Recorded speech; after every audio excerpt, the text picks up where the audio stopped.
Luckily the struts are still good, but there's a lot of things that need to be addressed, and I've already ordered a few different things, like the different valve covers, the gasket, the oil filter gasket, the oil filter housing gasket as well, and the fuel. I forgot the actual name for the fuel thing that goes under. It sits in the middle right here.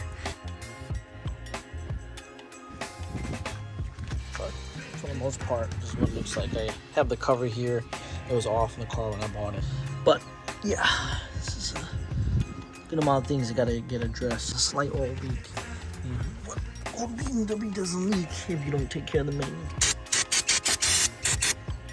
Wipe that down.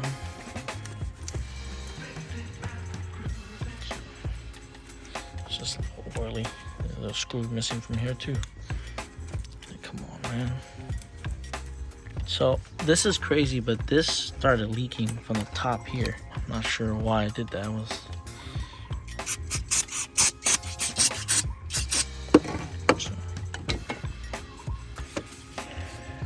Mind you, I didn't drive this for a couple of days, so I'll drive it today and then make a POV, see all the lights on the dash that need to get addressed.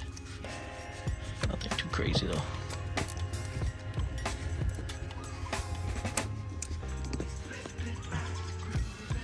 Just trying to figure out why it's leaking.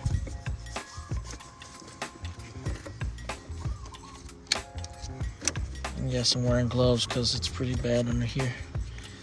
And you see that, how it's like leaking down there, like ugh. But yeah, I'm gonna show you all what I ordered.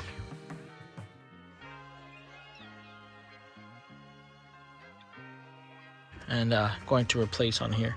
Stay tuned for that. And this is what it looks like under the hood. All right, y'all.